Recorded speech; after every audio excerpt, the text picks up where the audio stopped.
ভাইরে, শাকিব খানের মুভি কোন এলিয়েনগুলো দেখে? রিকশাওয়ালা দিনমজুর ছাড়া শাকিব খানের কোনো ভক্ত নাই। ঠোঁটে লিপস্টিক, কানে দুল আর বিশাল এক ভুঁড়ি নিয়ে ও কিভাবে নায়ক হয়? দেখে তো মনে হয় হিজড়া বাসে ট্রেনে হাততালি দিয়ে টাকা ইনকাম করে। শাকিব খানের সাথে তো কোনো ভালো নায়িকা অভিনয় করতে চায় না, কারণ শাকিব খানের সাথে অভিনয় করা মানে রিস্ক। শাকিব খানের সাথে যে নায়িকা অভিনয় করে সেই নায়িকাই গর্বে গর্ভবতী হয়ে যায়। এই টাইপের কথাগুলো আজ থেকে কয়েক বছর আগেও মানুষ শাকিব খানকে নিয়ে বলতো। যারা বলতো শাকিব খানের মুভি রিকশাওয়ালা ছাড়া কেউ দেখে না, তারাই এখন লাইন ধরে টিকিট কেটে শাকিব খানের মুভি দেখে। সিঙ্গেল স্ক্রিন থেকে শুরু করে সিনেপ্লেক্স, গুলশানের পাপাকা পরি থেকে দিনমজুর, সকল শ্রেণীর মানুষই এখন শাকিব খানের ভক্ত। বাংলা ইন্ডাস্ট্রিতে এত ভালো মুভি হবে এটা কেউ কল্পনা করতে পারে না। কয়েক বছর আগে শাকিব খানের ফিটনেস আর এখনকার শাকিব খানের ফিটনেসের মধ্যে আকাশ পাতাল তফাৎ। আগে ক্লিন শেপ করা শাকিব খানকে গলা ছিলা মুরগির মতো লাগতো, আর এখন শাকিব খানকে খোঁচা খোঁচা দাড়ির রণবীর কাপুরের মতো লাগে। আগে দেখতাম বিভিন্ন টিভি শোতে কোনো মডেল কিংবা নায়িকাকে যদি প্রশ্ন করা হতো শাকিব খানের সাথে মুভি করার অফার আসলে মুভি করবে কিনা, তখন তারা শাকিব খানকে তুচ্ছ তাচ্ছিল্য করে জবাব দিত, কখনোই শাকিব খানের সাথে মুভি করব না, কারণ শাকিব খানের সাথে যে নায়িকা সিনেমা করে সেই নায়িকাই প্রেগনেন্ট হয়ে যায়। এখন সেই সকল মডেল অভিনেত্রীরাই শাকিব খানের সাথে সিনেমা করার জন্য পাগল। বিভিন্ন টিভি শোতে তারা এখন অভিযোগ করে শাকিব খান কেন বিদেশি নায়িকাদের সাথে মুভি করে, দেশে কি নায়িকার অভাব পড়েছে? মানুষ চাইলে নিজেকে কতটা বদলে ফেলতে পারে তার বড় উদাহরণ আজকের এই শাকিব খান। সময়ের সঙ্গে নিজেকে নতুনভাবে গড়ে তুলে তিনি দেখিয়ে দিয়েছেন এক সময় যাকে মানুষ ট্রল করত তাকেই একদিন ভালোবাসা আর সম্মানের আসনে বসানো যায়। আজকের ভিডিওতে আপনাদের দেখাবো এক সাধারণ মাসুদ থেকে ঢালিউডের কিং খান ও মেগাস্টার হওয়ার পিছনের ও বর্তমান গল্প। ভিডিওটি একটু বড় হবে, তাই হাগামুতা শেষ করে ভিডিও দেখতে বসে পড়ুন। মাসুদ রানা থেকে শাকিব খান। বাংলাদেশের চলচ্চিত্রের ইতিহাসে যদি এমন কোনো নাম থাকে যা গত 2 দশক ধরে একা একাই ইন্ডাস্ট্রিকে টেনে নিয়ে যাচ্ছে, তবে তিনি শাকিব খান। আজ তাকে আমরা কিং খান বা মেগাস্টার হিসেবে জানি, কিন্তু এই রাজকীয় মুকুটের নিচে চাপা পড়ে আছে 2.5 দশকের এক চরম লড়াই, অবহেলা, চোখের জল আর হাড় ভাঙা খাটুনির গল্প। 1999 সালের কথা। নির্মাতা আফতাব খান খোকন তার সবাই তো সুখী হতে চায় ছবির জন্য একজন নতুন নায়ক খুঁজছিলেন। মাসুদকে দেখে তার পছন্দ হয় আর পর্দার জন্য তার নাম বদলে রাখা হয় শাকিব খান। তবে শাকিবের শুরুর যাত্রাটা কোনো রাজপুত্রের মতো ছিল না। সে সময় চলচ্চিত্রে নায়ক মান্না, রিয়াজ, ফেরদৌসের রাজত্ব ছিল। তাদের ভিড়ে একজন রোগা পাতলা তরুণকে জায়গা করে নিতে যে কতটা কাঠখড় পোড়াতে হবে তা হয়তো সেদিন শাকিব নিজেও কল্পনা করেননি। সাইড নায়ক ও অবহেলার সেই দিনগুলো। 2025 সালের ঘটনা। রাজধানীর বনানীতে একটি আন্তর্জাতিক অ্যাক্সেসরিজ ব্র্যান্ডের নতুন শোরুম উদ্বোধনে প্রধান অতিথি হিসেবে উপস্থিত ছিলেন শাকিব। এই আয়োজনে 20 মিনিট উপস্থিতির জন্য শাকিব খান 35 লাখ টাকা পারিশ্রমিক নিয়েছেন। এই অঙ্ক থেকে জানা গেল শাকিব খানের প্রতি মিনিটের দাম 2.25 লাখ টাকা। চিন্তা করেছেন ভাই অবস্থাটা? 2008 সালে শাকিব খানের প্রতি মিনিটের দাম ছিল 100 টাকা, আর 2025 সালে প্রতি মিনিটের দাম 2.25 লাখ টাকা। এইসব দেখে আমার বন্ধু কেরামত বলেছিল, মিনিটের হিসাব বাদ দে, 2008 সালে আমি স্কুলে পড়তাম, আব্বা টিফিন খাওয়ার জন্য 5 টাকা করে দিত। এখন 2025 সালে আব্বা 1 টাকাও দেয় না। বেকার ছেলেকে লাথি মেরে বাসা থেকে বের না করে 3 বেলা যে খাওয়ায়, এটাই তো অনেক, আবার টাকা কিসের? অথচ এই শাকিব খানকে ক্যারিয়ারের প্রথম 5-7 বছর তাকে কাটাতে হয়েছে সাইড নায়ক হিসেবে। সে সময় বড় তারকাদের পাশে তাকে রাখা হতো পার্শ্ব চরিত্রে। অনেক সময় দেখা যেত মূল নায়কের মার খাওয়ার পর শাকিব খান এসে 2-1টা ঘুষি মারছেন, ব্যাস এটুকুই ছিল তার কাজ। সহকর্মীদের অবহেলা ও তুচ্ছতা ছিল। শাকিব যখন নতুন, তখন অনেক প্রতিষ্ঠিত নায়ক নায়িকারা তার সাথে ফ্রেম শেয়ার করতে চাইতেন না। শুটিং সেটে তাকে বসিয়ে রাখা হতো ঘন্টার পর ঘন্টা। মেকআপ রুম শেয়ার করা থেকে শুরু করে খাওয়ার টেবিলে পর্যন্ত তাকে বৈষম্যের শিকার হতে হয়েছে। এমনকি অনেক পরিচালক তাকে সরাসরি বলে দিতেন, তোমাকে দিয়ে কিচ্ছু হবে না, তুমি নায়কের যোগ্য নাও। এইসব অপমান শাকিবকে ভেঙে ফেলার পরিবর্তে আরো বেশি জেদি করে তুলেছিল। তিনি বুঝতে পেরেছিলেন টিকে থাকতে হলে নিজের শরীর আর অভিনয় নিয়ে কাজ করতে হবে। আপনি মানলে মানেন আর না মানলে নাই। আজ শাকিব খান বাংলাদেশের সবচেয়ে দামি তারকা। শাকিব খানের চেয়ে বেশি আর কোনো নায়ক পারিশ্রমিক নেয় না, কিন্তু এক সময় তাকে যাতায়াত ভাড়ার টাকার জন্য অন্যের কাছে হাত পাততে হয়েছে। শুটিং এ যাওয়ার মতো ভালো পোশাক ছিল না। অনেক সময় দেখা যেত ছবির বাজেট কম বলে তাকে ছেঁড়া বা পুরনো পোশাক পরে অভিনয় করতে হচ্ছে। শাকিবের অনেক সহকর্মীরা বলেছে, পরিচালকের কাছে যদি শাকিব কিছু টাকা চাইত নতুন জামা কাপড় কেনার জন্য, পরিচালক সাথে সাথে না করে দিত। জানলে অবাক হবেন, একসময় শাকিব খান শুটিং সেটে খাবারের কষ্ট করেছে। টানা শুটিং চললেও অনেক সময় মতো খাবার জুটত না। শাকিব নিজেই এক সাক্ষাৎকারে বলেছিলেন, এমন দিন গেছে যখন সারাদিন শুধু পানি আর পাউরুটি খেয়ে কাটিয়ে দিয়েছি, কারণ পকেটে রেস্তোরাঁয় খাওয়ার মতো টাকা ছিল না। আস্তে আস্তে শাকিব যখন কাজ পেতে শুরু করলেন, তখন তো দিনে 3 শিফটে 3টি ভিন্ন ছবি শুটিং করতেন।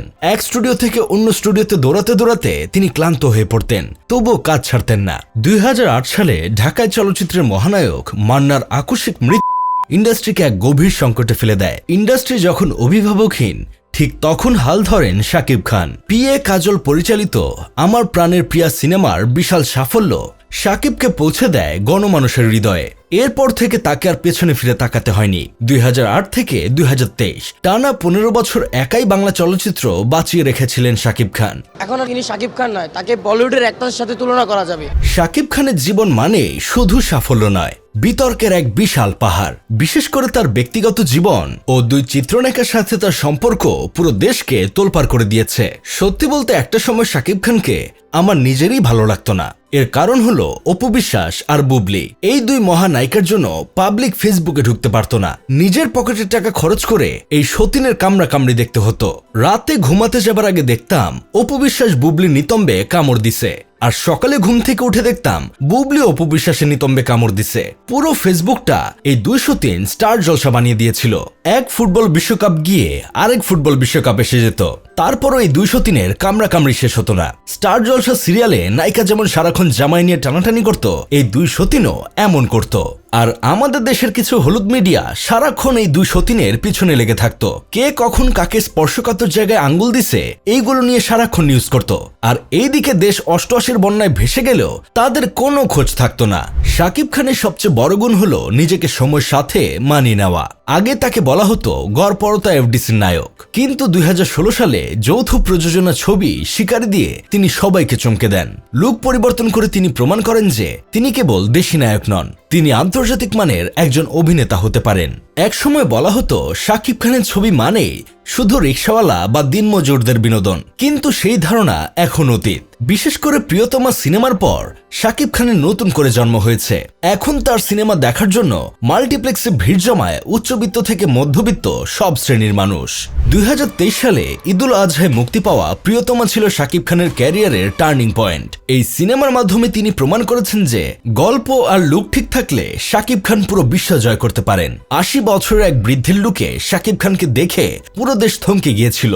মেকআপ আর অভিনয়ের সেই গভীরতা দেখে কেউ বিশ্বাসই করতে পারছিল না যে এটি আমাদের চেনা শাকিব। এই সিনেমাটি গ্লোবাল ব্লকবাস্টার হয়। বিশেষ করে ঈশ্বর গানটি মানুষের মুখে মুখে ফিরেছে। সিনেমা হলের বাইরে দর্শকদের দীর্ঘ লাইন আর কান্নার রোল প্রমাণ করেছিল যে শাকিব খান এখন সব শ্রেণীর মানুষের ইমোশন। পাশের সিটে যে ছিল বহুত কান্নাকাটি করছে। রাজকুমার, ইমোশন আর মাটির টান। 2024 সালের ঈদুল ফিতরে আসা রাজকুমার ছিল এক বড় ক্যানভাসের সিনেমা। হিমেল আশরাফ পরিচালিত এই ছবিতে শাকিব খানকে দেখা গেছে এক ভিন্ন লুকে, যা ছিল মূলত প্রেম আর পারিবারিক সেন্টিমেন্টের মিশেল। ঢাকার নামিদামি মাল্টিপ্লেক্সগুলোতে রাজকুমারের টিকিট পাওয়া ছিল সোনার হরিণ। শাকিবের অভিনয় আর গল্পের গভীরতা এলিট ক্লাসের দর্শকদেরও সিনেমা হলে টেনে এনেছে। টাইম স্কোয়ারে এই সিনেমার ট্রেলার প্রদর্শনী ছিল বাংলা সিনেমার জন্য এক গর্বের মুহূর্ত। শাকিব খান নিজেকে কেবল দেশের নয়, বরং বিশ্বমানের তারকা হিসেবে প্রতিষ্ঠিত করেছেন। তুফান 2024 সালে সব রেকর্ড ভেঙে চুরমার করে দিয়েছে রায়হান রাফি পরিচালিত তুফান। এই সিনেমায় শাকিব খানকে দেখা গেছে 90 দশকের এক দুর্ধর্ষ গ্যাংস্টারের চরিত্রে। তুফান সিনেমার লাগে উড়াধুরা গানটি তো এখনো মানুষ উড়াধুরা শুনে। দুষ্ট কোকিল গান শুনে মহল্লার বখাটে ছেলেটা সুন্দরী মেয়ে দেখলেই বলে ওই দুষ্ট কোকিল। এই সিনেমার পর শাকিব খানের ব্র্যান্ড ভ্যালু অন্য উচ্চতায় চলে গেছে। মাল্টিপ্লেক্সের প্রিমিয়াম সিট থেকে শুরু করে সিঙ্গেল স্ক্রিনের সামনে সারি সবই ছিল তুফান জ্বরে আক্রান্ত। বরবাদ, বক্স অফিসে অগ্নিকাণ্ড। তুফান যে রেকর্ড গড়েছিল, বরবাদ যেন সেটাকে ছাড়িয়ে যাওয়ার মিশনে নেমে ফাটিয়ে দিয়েছিল। এই সিনেমায় শাকিব খানের যে লুক, যে অ্যাকশন আর যে ইন্টেন্স অভিনয়, তা দেখে দর্শকরা সিনেমা হলের সিট ছেড়ে দাঁড়িয়ে চিৎকার করেছিল। সিনেমাটি মুক্তির পর থেকে মাল্টিপ্লেক্স থেকে শুরু করে মফস্বলের সিঙ্গেল স্ক্রিন সব জায়গায় শুধু হাউসফুল বোর্ড। শাকিব খান কেন মেগাস্টার? একজন সাধারণ তরুণ থেকে আজ মেগাস্টার হওয়ার পেছনে যে জিনিসটি সবচেয়ে বেশি কাজ করেছে তা হলো সহনশীলতা। শাকিব খানকে বয়কট করা হয়েছে, কিন্তু তিনি কাজ থামাননি। শাকিব খানকে নিয়ে ট্রল করা হয়েছে, তিনি সাফল্যের মাধ্যমে জবাব দিয়েছেন। শাকিব খানকে একা করে দেওয়ার চেষ্টা হয়েছে, তিনি ভক্তদের সাথে নিয়ে নিজের এক আলাদা সাম্রাজ্য গড়েছেন। শাকিব খান যখন চলচ্চিত্রে এসেছিলেন তখন হল সংখ্যা ছিল 1000-এরও বেশি, আজ তা কমে 100-র নিচে নেমেছে। কিন্তু এই ভাঙাচোরা ইন্ডাস্ট্রিকে এখনো যে মানুষটি বুক দিয়ে আগলে রেখেছেন তিনি শাকিব খান। ঈদ মানে শাকিব খানের সিনেমা, আর সিনেমা হল মানেই উপচে পড়া ভিড়। এই সমীকরণটি তিনি গত 2 দশকে ধ্রুব সত্যে পরিণত করেছেন। যাই হোক, শেষমেশ আমি গোলাম হোসেন একটা কাজের কথা কই। 10 মিনিটের ভিডিওতে শাকিব খানের 2 দশকের উপরের ক্যারিয়ার নিয়ে আলোচনা সম্ভব না। তবে যারা আজ অবহেলিত, যারা মনে করেন অর্থকষ্ট বা তুচ্ছতা ছিল তাদের স্বপ্নকে থামিয়ে দেবে, তাদের জন্য শাকিব খান এক জীবন্ত উদাহরণ। শাকিব খান শিখিয়েছেন শূন্য থেকে শুরু করেও আকাশে ধ্রুবতারা হওয়া সম্ভব। আজ হয়তো তার ব্যক্তিগত জীবন নিয়ে মানুষের নানা অভিযোগ আছে, কিন্তু চলচ্চিত্রের প্রতি তার নিষ্ঠা আর ত্যাগ তাকে বাংলাদেশের ইতিহাসে অমর করে রাখবে। ভিডিওটি ভালো লাগলে লাইক দিন এবং আমাদের চ্যানেলে নতুন হয়ে থাকলে সাবস্ক্রাইব করে বেল আইকনটি টিপুন, যাতে পরবর্তী ভিডিওটি আপনার মিস না হয়। কমেন্ট বক্সে শাকিব খানের কোন মুভিটা ভালো লেগেছে সেটা জানাতে ভুলবেন না। আল্লাহ হাফেজ।